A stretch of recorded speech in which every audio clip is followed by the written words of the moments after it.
Okay, I think it's quieting down slightly. Is it a good time to start, people? Yep, great. Good afternoon, everyone. Welcome to our Just Centre webinar on the local elections of last week and their implications for climate action. Before we get stuck in, I wanted to quickly introduce the Just Centre. And if I could have the next slide, please. So we are a 5-year ESLC funded research centre, a consortium of 5 universities in the north of England, and we're interested in better understanding sustainability transformations that are people-centred, joined up and socially just. By joined up, we mean that they link climate action and social justice, as in the diagram here. In the Just Centre, we're looking to find out what works, when, where and for whom, how, when and with whose participation sustainability transformations can be accelerated, and what lessons for just sustainability transformations can governments, businesses and communities learn from place-based co-produced action research. Next slide, please. Our main area of geographical focus is in the north of England, and we have 5 study areas that are depicted on the screen here. We focus on the north of England because it's a region at risk of being left behind. It's also where our 5 universities are based. So we're working out of Manchester, Leeds, Liverpool, Newcastle and Lancaster. For the theme of today's webinar is also a fascinating place politically. And that was on evidence after the election last week, where we saw some substantial and in some cases challenging shifts in local politics that have prompted this webinar. Next slide, please. So I'm delighted to welcome an eminent panel of speakers today to discuss the local election results and their implications for climate action. Rob Ford is a professor of political science at the University of Manchester and an expert on public opinion, electoral choice, immigration and right-wing political parties. Becca Massey-Chase is Principal Research Fellow and Head of Citizen Engagement at IPPR.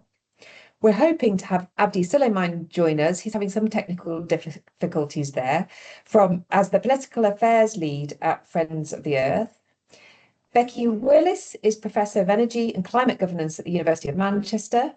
And last but not least, Matt Patterson is Professor of International Politics at University of Manchester. Today, you're going to have a little talk from Matt about some electoral volatility research we've been doing, followed by a panel discussion and Q&A. I will chair the discussion for the first 30 minutes, then I'll open the floor for questions. Please do use the Q&A function for questions throughout, and I'll try and get through all of your contributions. Without further ado, over to Matt. Thanks, Lucy, and thanks all to everybody for coming and all the other panelists, colleagues on the panel list. So this is a very short project that we've been doing for about 1.5 years now, building on work that we've done on emerging backlash against climate policy, but noticing that, I mean, in the Just Centre context, that basically the sort of political arrangements that were in place when we put the grant together 2 or 3 years ago no longer exist. And next slide, please, and I'll explain what I mean by that. So we wanted to we know now from a Just Centre point of view, we need to understand what's been changing and how pursuing socially just climate action is changes as a result. So historically, climate policy has been developed in the UK on the basis of a fairly strong consensus between the Labour and the Conservatives, and a fairly solid, for most of that period, 2-party system, with the Labour and Conservatives dominating Parliament in particular, even while it's getting steadily more pluralised. At the same time, we know that a decent amount of UK climate policy has been socially regressive or unjust, and that has become a significant source of opposition to climate policy, or at least rhetoric deployed by people opposing climate policy. The backlash emerged from about 2021 onwards, with a number of Conservative MPs and also the sort of right-wing populists outside Parliament, led by Farage, first in UKIP, then in Reform, well, Brexit Party in between. And what's worth noticing here is that the populist rhetoric was being articulated electorally via the rise of Reform, and then the switch in approach to climate policy by the Conservatives in the aftermath of the general election. And since then, that dramatic electoral volatility has got even more acute since then. And in more general terms, Rob can say much more about that than any of the rest of us here. Next slide, please. So what we want to argue in general is that while there is a very clear threat to climate action, it's actually the message that should be generally taken home is that redesigning climate policy to focus more acutely on social justice will also, it's better for climate policy, it's also better for better responding to the changing political conditions. So that part of the reasons for that is that the backlash has been very clearly focused rhetorically on the injustices of climate action to do with heat pumps or EVs or a variety of other elements in climate policy. But also the Green Party's rise has been partly stimulated by their rhetoric focused on inequality and switching tack, well, not necessarily switching tack, but emphasizing questions of inequality and occupying very clearly a left position in the political spectrum. So existing policy that's not very good at focusing on social justice, climate policy, favors the backlash. It gives rhetorical actors trying to attack climate policy good evidence to go with in terms of the ways in which climate policy is intensifying certain sorts of inequalities. So we were quite interested then in saying, okay, what are the competing pressures on? How would you think about that competing pressures? So one of the things that we've done is put together, and this is done by colleagues, some of whom are on the call, where we wanted to say, well, let's look at the 138 seats where either the Green Party or the Reform came second in 2024, which is unprecedented. The Green Party had never come second anywhere, I don't think, apart from in Brighton where it had previously won. And then look at what's going on locally that might signal how this electoral competition is playing out, and with what implications for those pushing for climate policy. That's a map from the House of Commons of the second place, who was second place in 2024, not who won. Next slide, please. So we put together a database of all these local election results prior to the seats. Those are not leaflets from local elections. Those are from Gorton and Denton earlier in the year, and through to the ones that we just done, the ones for the elections for last week. And we're looking at places where the contender parties might build local election success into general election success, as for example the Green Party did very effectively in Bristol Centre, which they won in 2024. So the sort of loose question is, where is the next Bristol Central, and how does Labour respond to that? How does the government respond to that threat? And also, where might be the Reform UK equivalents? Now, in some senses, the rise of both those parties in the polls has made this a little bit moot, but we're still focusing on those constituencies. Also, because, as Lucy pointed out, some of those quite a lot of those constituencies sit within the big regions, the 5 regions that the Just Centre is focused on. And so in the context of the Just Centre, what we're then trying to do is identify particular places with particular sorts of political challenges for pursuing climate action. Next slide, please. I think this might be the last one for me. So in the local elections last week, of the places where Green Party came second in 2024, of those 40 seats, 27 had elections last week. Of those, the Green Party won over 60% of the seats, the wards, in 13 of those. So in half of those seats, the Green Party basically has now won more than 60% of the seats. They're particularly strong results in Lewisham, Hackney, Manchester, Sheffield, Norwich, and 1 or 2 other places. Most of those seats, when you look at them, those wards, and the wards within those seats, they're Labour Green fights, in places like Manchester being a classic example. But there's some notable ones where most of the wards in those seats have been won by either Green or Reform. So Gorton and Denton, again, is another one, 4 seats won by the Greens, 4 seats won by Reform, although that straddles 2 councils, Manchester City Council and Thameside. Huddersfield is another one, South Shields is the other one, where you've got these where you might imagine quite different dynamics. They're all in Just Centre regions as well that we might follow up with. On the Reform side, of those 98 seats, 56 had elections, and again, in about half of those seats, Reform won half of the over 60% of the wards in those seats. And again, most of those are most of those constituencies then look from the local election results as fights between the Reform and Labour.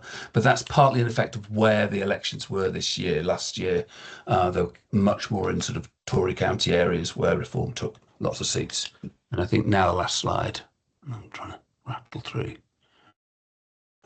So I think that underscores for us, and I'd be interested in people's views on that. It underscores the general point about climate policy focused on justice is likely to have the best chances of contributing to electoral success. And partly the claim there would be that in lots of the places where Reform is doing very strongly, that many of the things that matter to the people who vote Reform around housing, urban regeneration, jobs, transport, and so on, are areas where you can align climate action, social justice, and dealing with that sort of electoral challenge. And I think that's me done. Is that the next slide, please? Yeah. Okay, back to Lucy. Very interesting insights there.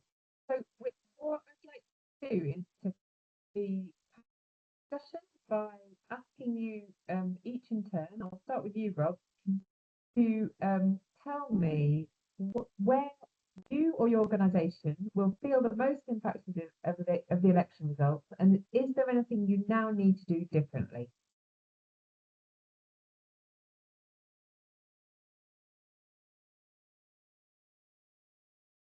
You're muted, Rob. Sorry, my dog was barking earlier, so I put it on mute. Is this just the quick lightning round at the start now we're doing, or was this the longer discussion? I mean, I think that the short answer is, which I'll talk more about in a second, prepare for turbulence, really. Any organisation working with any level of government, what we've seen in these local elections is unprecedented in terms of fragmentation and polarisation. In a lot of parts of the country, including London and the north, I think people have been used to working with, in particular, at sort of local and city region governments, quite stable arrangements, all Labour dominated for quite a long time, quite familiar personnel. There's going to be a lot of churn now, and there's going to be a lot of multi-party coalitions and quite a lot of polarisation within councils and across city regions. So that may well require some innovative strategic thinking about where you fit into what are likely to often be quite difficult conversations, sometimes arguments. Thanks very much. Prepare for turbulence. Can you still hear me? Yes, excellent. I've switched microphones. Hopefully that's a bit better with the sound. I'll go with Becca next, please. Thanks, Lucy. I think in the very just immediate feeling is actually around sort of colleagues and staff and well-being, and kind of how we kind of feel about our work, and this sense that everything feels so urgent and dramatic, and there's so much noise at the moment, and that can be quite overwhelming. And that's not to say to underplay the impact of everything that's happening, and the impact being felt locally and in people's day-to-day lives in addition to their professional lives. But I think there's something about just being able to kind of keep calm, hold nerve, and keep on with what we're doing. In some ways it changes things, and actually in other ways it doesn't change some things that much. You know, we still know what was true last week is still true this week, that, you know, on climate policy, for example, that actually, you know, there are lots of reasons for a government to deliver on progressive and ambitious climate policy, but actually there's a political one in addition to some of the other more existential ones, and that's that it's, you know, it's electorally safe territory for progressives to be proactive on. It's a, you know, actually now probably more than ever, it's good to be really clear that a progressive government will lose votes to the left if they don't act on it, but if they do act on it, they keep those votes, hopefully, without risk of losing votes to the right. So it's a good, I think in many ways there's additional kind of you know, fire underneath it in terms of it being something that we can kind of argue for. So that's where we're at, I think. Brilliant, thank you very much. Matt, what about you? I mean, I feel like I've sort of said. I mean, I think what Becca said is that there is actually underlying an alignment politically with what we think we should be doing about climate policy anyway, and some of that, despite the sort of surface sense that the reform is very clearly going to be pushing for various things. I think the challenge, which I thought I did have on the slide but wasn't there, that I think is in the city regions, right? So Andy Burnham now is faced with still 6 Labour councils, 3 with no other control, where Reform won most of the seats on Thursday, and one that's now was an overall control, is now run by the Lib Dems. I don't think that's going to be too much of a challenge for him in terms of coordination, but what's happening there, and it's more acute in West Yorkshire, where you've got 2 councils which are now Reform, in Wakefield and Calderdale. So that management of these collectivities, I think, for those of us in big city regions, is going to be quite an acute challenge. Becky? Thanks. Huge apologies for the drilling outside. You might have seen I just actually tried to take my laptop for a walk to see if there's a quieter spot, and there isn't. It's United Utilities sorting out our sewers, you'll be pleased to hear. Yeah, so my research group, Climate Citizens, looks at the intersection of climate change and democracy, and I think the screaming lesson from these local elections is that we should stop obsessing about what people think about climate and focus much more on what people think about government, as in, do they trust government and do they have faith in its ability to deliver? Because without that, we won't get support for the climate policies. It's not that people are suddenly thinking, oh, climate, that doesn't matter anymore. It is that they don't believe that the efficacy and that the motivation of government is there to lead. And our research has shown time and time again that the thing that people want most on climate is that government leadership. So I think that, focusing more on government and that leadership and less on, the stats around people's views on climate, important though that is. That's brilliant. Even with the noise, we got the message there, and lots of nodding as well. So I'm hoping I've got Abdi in the room as well. I can't actually see you at the moment, Abdi. Would you like to respond to the question as well? Yes, I would. Thank you so much. Excellent. So at Friends of the Earth, we're politically impartial, so we push on all of the parties. But at the same time, the way we're structured, there are hundreds of local groups, and lots of them will have woken up to a new reality. One in which, once upon a time, we could rely on some sort of climate consensus that we were pushing on, and really we were just trying to get people to do even more, even faster, even better. Whereas now we'll be fools not to realize that in some places now we really are in a kind of a defensive position where we're going to have to really be much more vigilant as campaigners, looking into our councils doing even the basic things that they said they would do, especially some of the councils that have actively and aggressively said they don't care at all about climate and things like that. At the same time, there's opportunities in the midst of the coalitions and the decisions and the new types of councils and green councils. There's an opportunity for us to be really making our case and our argument and campaigning for new types of measures that can be proof of concept and proof that the solutions we come up with actually do help and do work. So I guess there is a lot of fear in parts of our network and lots of concern. Actually, also there are the glimmers of hope and opportunity as well. Thank you so much, Abdi. So I want to move on to the first question, and really to ask Rob to reflect a little bit on the most important electoral patterns emerging from these elections and what they tell us about the electoral landscape in British politics. Sure, thanks, Lucy. This is a particularly challenging set of elections to try and summarise in a few minutes. It would be challenging to summarise in a couple of hours, frankly. I'm going to try and summarise some of the biggest broad brush trends in each of the countries that voted, because we shouldn't forget there were also devolved elections in Scotland and Wales last week, and then circle back at the end to some of the implications both for local and devolved politics and for Westminster politics as well. So starting in England, the biggest headline, which I'm sure everybody has seen, is it was another set of extremely large gains for Reform, who once again topped the broadcasters' projections, just as they've also been topping the polls. However, Reform's advance was somewhat inflated by the fact that they weren't standing in any of these places at all last time around. Also, many of these places were up in 2021, the majority of them up in 2022. We're getting 4 to 5 years of political change all arriving in one set of elections. Whereas if we look at how things look this year versus last year, it does seem that Reform may well have peaked. It now looks like there's a very clear structure to their support in terms of they're still very, very strong in the parts of the country that are most leave voting or were most leave voting 10 years ago, but they're not necessarily breaking through to the same extent in more Remain voting parts of the country. So the Reform challenge is very, very real and still very strong, but very uneven and perhaps starting to recede a little bit from last year.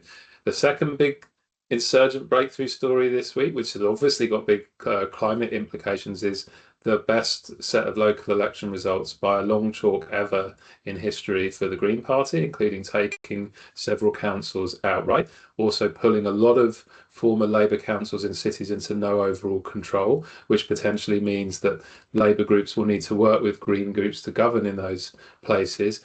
The Greens' performance wasn't as strong in terms of overall vote share as Reform, but the advantage that Greens have, sort of their greatest weakness is also their greatest strength in a sense, is that their support is even more tightly clustered, particularly amongst young people, graduates, ethnic minorities, and particularly in big cities where all of those groups tend to cluster together.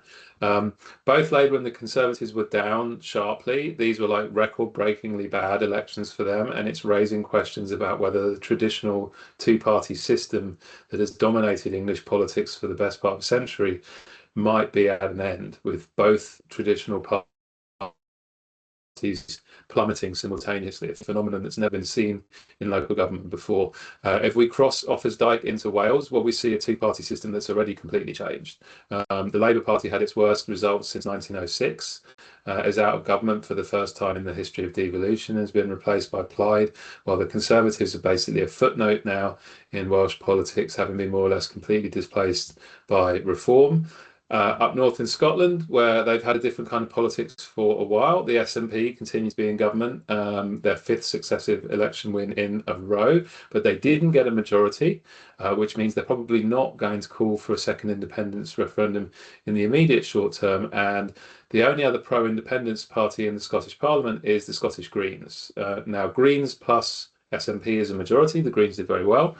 And so the Greens will potentially have substantial influence in that government too, because the SNP aren't going to get very much of the time of day from the unionist parties on the whole. So pulling all of that together in terms of what it means for policy in Westminster and so on.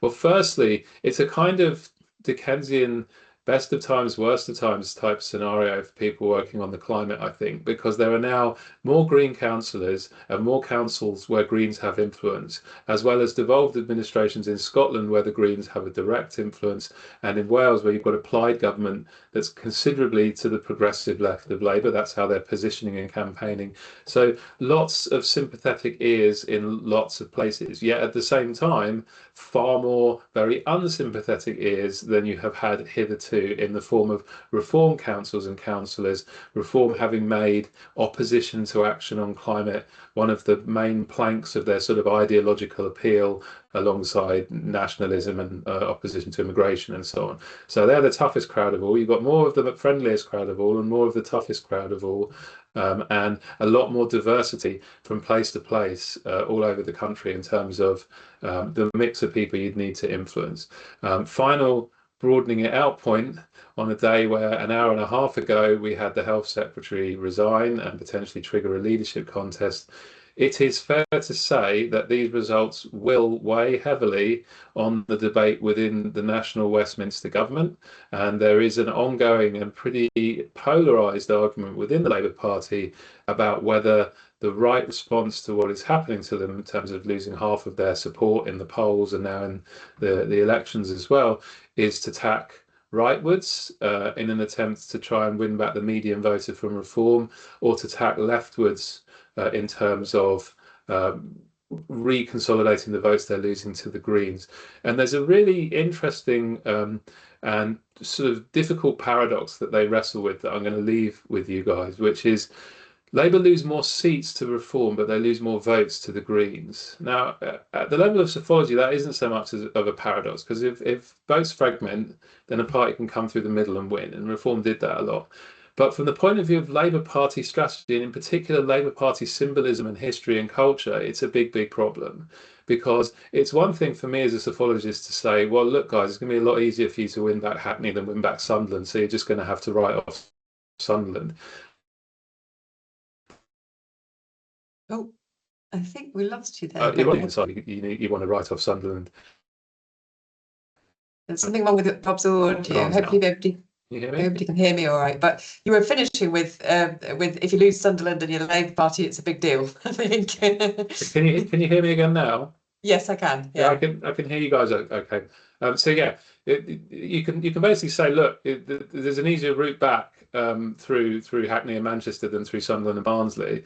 And obviously, if you're talking to Hackney and Manchester MPs, they'll be sympathetic to that argument. But the Labour Party's history and its emotional attachment is very much to those kinds of places. Those are the places it sees itself as being in the business of politics to represent. So it's very hard to say to them that they should write these places off.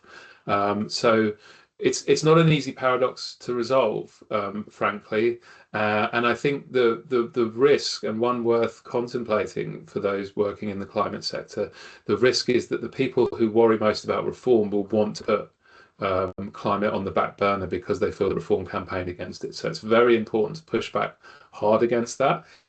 I don't think it will work as a strategy, and I think it would be destructive, not just electorally with curious voters, but destructive in policy terms. The government needs to be able to show it's delivered results on things that people care about. That's one of the areas where they really are delivering, but there's a danger. I mean, it's been an ongoing danger with this Labour government, actually, all the way through, and in opposition to. They have a strong tendency to favour short-term electoral tactical arguments over long-term policy and strategy arguments. So it's very important, I think, to push back against those who will be seeking a sugar hit of populist arguments to try and appease reform voters. Brilliant. Thanks so very much for that analysis, Rob. That's really, really great. And the next sort of line I'd like to take is to sort of shift to think about voter perspectives. And maybe Becca, I can turn to you first to talk about to what extent climate's a standalone issue for voters, or whether it's being absorbed into wider concern like the cost of living, like transport, housing, public services, these other kind of very related issues, but that don't necessarily get talked about in relation to climate. Of course. So I think people are worried about climate as a standalone issue. They're not as worried about it as they used to be across the board, and it's dropped down in terms of people's kind of top priorities, but they do still worry about it as a thing in and of itself. They also worry about climate impacts like flooding and coastal erosion and things like that, and there's quite high levels of kind of attribution of those impacts to the climate crisis overall. So I think that it is considered to be an issue in and of itself, but it's dropped down the list of people's priorities. I think there's something in what Matt said that I think I have a sort of maybe a slightly different perspective on, in terms of the kind of what the sector would refer to about being kind of called like co-benefits, so the sort of warmer homes, cleaner air type stuff. I am a big believer in those things and want to see those things delivered, of course, but I think that the climate sector has potentially focused a bit too much on those co-benefits recently, and actually at the expense of talking about the need to avoid the kind of catastrophic impacts of climate change, and that actually we need to talk more about climate as a standalone issue, climate as a problem that needs to be addressed, and that's for a few reasons. So I think partly there's this, and Becky talked about this like low confidence in government, low confidence, low trust in institutions, that things can't be done, and actually like just a lack of belief that some of those benefits are going to be delivered, and I don't think that those things are going to happen. So then it's a kind of slightly tricky case to be making. I also think that we do know that people are prepared to bear some cost, and actually people are prepared to sort of withstand some trickiness in order to deliver on something that they really care about, and they care about climate, and they're prepared to bear some costs for that. So you don't necessarily need to kind of wrap it in the co-benefit stuff all the time. And actually that we know that when you communicate about impacts, that has a really important job in terms of raising salience, in terms of raising how much people care about climate change as an issue, and that matters for a few reasons. One of those is that it's the kind of tide that lifts all boats from a kind of policy approval perspective. So people are much more likely to support the individual policy action on the climate on climate if they overall think it's a really important issue. So they're much more likely to be prepared to bear the cost, or be prepared to withstand a bit of friction, or just generally support the thing that needs to be done more if they think it's really important. So it's the set of salience, the importance of climate is really important for that reason. And then there's another reason as well, which is that when people hold something to be really important, then if it's really salient to them, they are less vulnerable to elite cues on that issue. And recent research that we've done at IPPR has found that actually we've tested a lot of these kind of anti-net zero arguments that the right-wing populists are making, and broadly speaking, they're not actually terribly effective. You know, the sorts of arguments that you think might be landing because of the massive amount of coverage they're getting in the media around net zero is, you know, the reason your energy bills are going up and that kind of stuff, like that actually isn't really landing with the public. The argument that is landing actually is the one that, you know, the government can't make this happen, government can't, you know, this can't be done. That sort of, you know, going back to the point that Becky made, that kind of like just sort of feeling of distrust and hopelessness. So that's the argument actually that is kind of working. But actually what we are still seeing is that people are vulnerable to elite messaging on this, and it's kind of downstream of their like political partisanship. Essentially, like, people might become a bit more anti this stuff as they become a bit more aligned with parties that are anti this stuff. But the more salient it is, the more they hold it to be important to themselves, and then the less vulnerable they are to that kind of partisan impact on this. So I think there's a few reasons why we want to try and raise the salience of climate change and the climate crisis, and talking about climate change, climate impacts, talking about climate change is going to be really important to that as a standalone issue, in addition to all of the other stuff. Brilliant, thanks a lot. And Becky, do you want to respond to that? Because I think you also had something to say on this point. Yeah, thank you. I mean, I think, I mean, the climate movement has gone round and round in circles about, do you talk about climate or do you just talk about, you know, cleaner air and safer streets and so on? And it seems to me so obvious that the answer is both and all the research that we've done with representative groups of people, we've had so many discussions about this, and the top line is this: people are generally concerned about climate up to about sort of 70% or higher. That does not mean that they'll say yes to anything with a climate label on it. There's plenty of conditions attached, as Becca said. Do they think government can deliver? But also, you know, for it not to be crazily expensive and difficult. So one thing that's really surprised me in this election is exactly what Sarah just wrote in the chat, that the Greens haven't prioritised this, and I find that fascinating. It may be that they, alongside the more traditional parties, have become subject to this perception gap, where generally elites underestimate people's support on climate. That's a pretty consistent finding, has been for the past 10 years that I've worked on this. So they think that the way to broaden the Green vote is to stop being green. But actually, the more that they can do to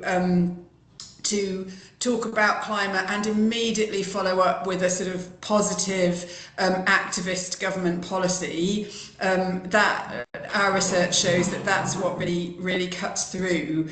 And you know, I think that actually the best example of this is probably what Ed Miliband's been doing around Clean Power 2030 and what he's done in terms of community energy and so on. You know, he hasn't shied away from saying that you know, climate's a big challenging issue, and has also gone straight in with and this is what we're doing about it, and this is how it helps you. Thank you very much. I wanted to move the conversation on a little bit to think about how these things play out in local politics on the ground. And Matt, earlier on you raised this issue of Manchester being no overall control. There's actually loads of northern cities that are no overall control, including Leeds, where I am. So what do you think about the sort of shifts in control in councils will translate into real changes in climate policy delivery? What will happen as a result of those kinds of shifts, do you think? Well, I think one of the things that's really different from last year's, because there were county council elections last year, is that the places that Reform have won or are the single biggest party now are councils with planning powers.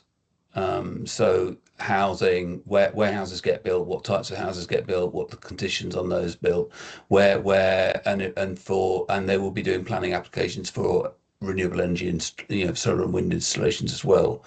And so it feels like that's going to be and other stuff about transport as well. They would have a bit more role, or county councils do some of that. So I think that's the area where there's going to be a lot of pushback, and of course, especially on the renewable energy stuff. I suspect less on the housing stuff, but on the renewable energy and the housing stuff, I think has actually opportunities as much as threats. That, for example, aligning with community energy type stuff that Becky just mentioned. But on the renewable energy planning stuff, that sets it up for a classic populist fight between Reform councils and Ed Miliband, who will probably just override council decisions as Secretary of States have the right to do.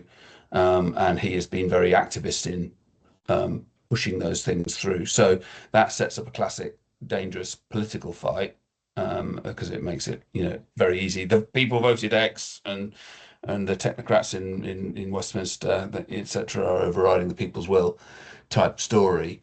So that's what I'm most worried about. But it's a bit difficult to say at the moment in terms of what coalitions are going to get formed, how that's going to play out in particular councils.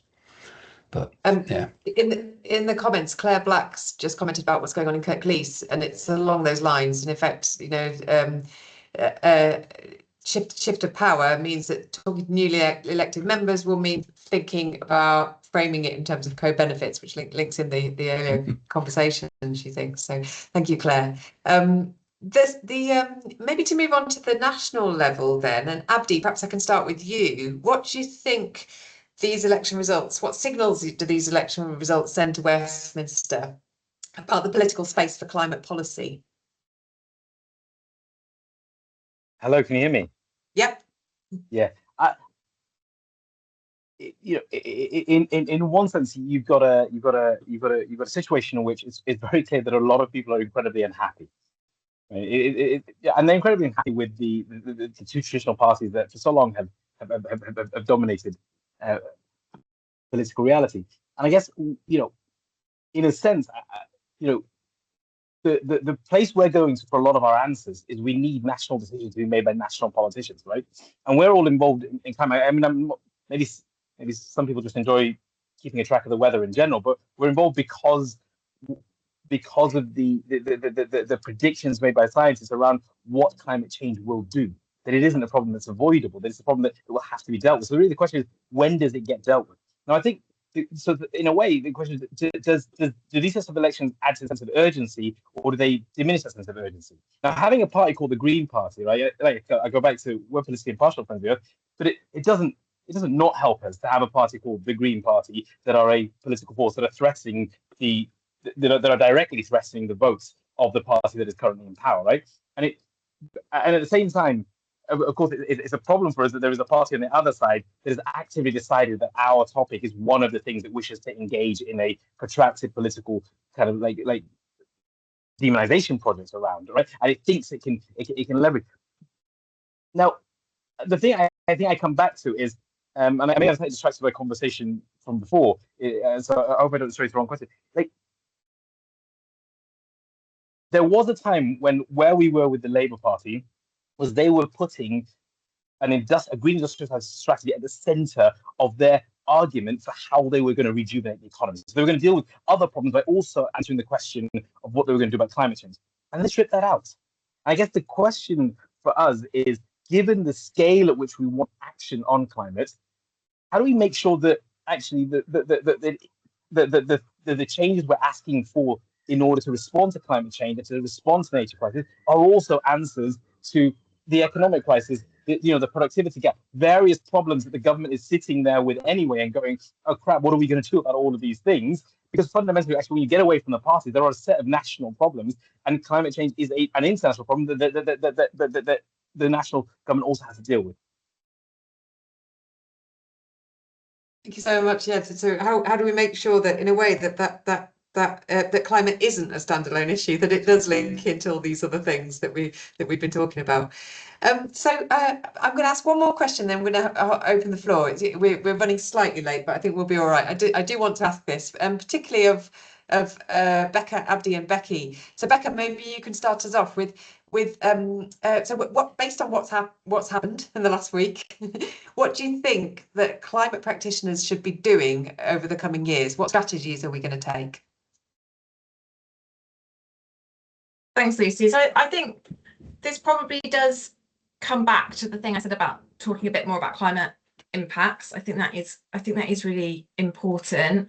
I think that it also comes back to the point that I think has been made about this is, as what Rob said, is that this is something that government can deliver on, and actually we need those kind of proof points for competence in order to build trust in democracy. That comes back to the kind of, how do you kind of mitigate the risk of the arguments that nothing can be done and it's all hopeless and terrible and we might as well kind of give up. So I think there's a kind of a few things around bolstering the good stuff when we see the good stuff, talking about the impacts more, and then, you know, coming back to the kind of fairness and justice point of actually, you know, there is a real need to hold government to account on delivering kind of really fair, just people facing decarbonisation policies, because that will, partly because that's what we should be doing, that's the right thing to do, and partly because it does increase kind of trust and belief in competence. So I think probably those are the key things. And then I do think that we need to keep on making the case that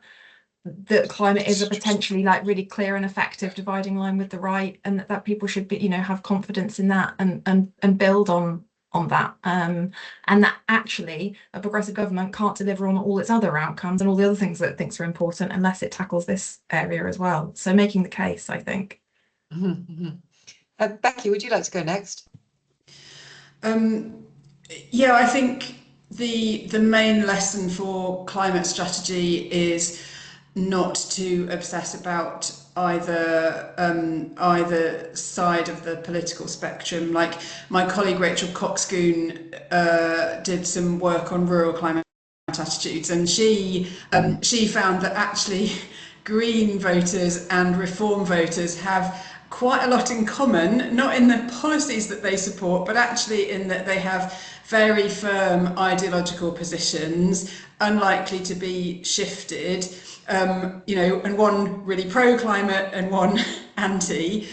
Meanwhile, you have this messy middle of, you know, 60–70%, something like that, who, yeah, worry about climate but aren't that fussed. I actually think that the thing really missing in the debate at the moment is a sensible centre-right view on climate, sensible centre-right lobby. If anyone can make that happen, please do. And I think, Becca, I take what you say, but I also think that there's a danger of tying climate too closely to progressive agendas and languages. Particularly, this is partly just a framing point, but if you do ally it with international causes, with a whole set of sort of very obviously left badged issues, then you will miss some of those soft pro-climate messy middle. And so I think that centre-right strategy is absolutely crucial. Thanks, Becky. Abdi, would you like to finish off for that question? You're on mute. Yeah, I'd probably divide the question into a few different bits. For those who are primarily policymakers, I'd say have ready-made policies ready that both deal with that go all the way from the top of the science on what's needed internationally, all the way down to what makes that difference locally. Why? Because you have moments like this of political crisis and opportunity where you will have people who will end up in decision-making positions who will need things they can pick up and immediately use in their decision making. There are thousands of brand new councillors that will be asking, oh, what do I do? I mean, I care about the topic, but what do I do? You're going to have MPs. Frankly, you probably have leadership candidates who are probably thinking, well, I probably should do something on climate, shouldn't I? Like, having ready-made things that the people can pick up is useful, valuable, but that is scientifically solid and actually that makes a difference in people's lives. I think actually, when it comes to being climate campaigners at the grassroots level, I really want to emphasize this point. I think when you have multiple things that are happening, from communities that are unraveling to senses of trust that are breaking down. Part of it is that what is it about the world? Because what is it about what we are arguing for that also helps to answer those questions? Because you have got to be able to say, when we think about where industry is going to be based, when we think about where the new bits of the economy are going to be based, are they actually making a difference to people that aren't being offered those types of jobs? I think that at Friends of the Earth, we constantly think in terms of climate justice, right? We are always thinking, yeah, so this is the technical solution, but okay, now how do we make sure that solution works for those who need it the most? And it's that constant desire to put it back to, and therefore, how does it help those who need it the most? And I think that I would probably argue that should be our approach to at this time. Thanks so much, Abdi. That takes me on quite well to the questions in the chat, which actually are really brilliant. Thank you, folks.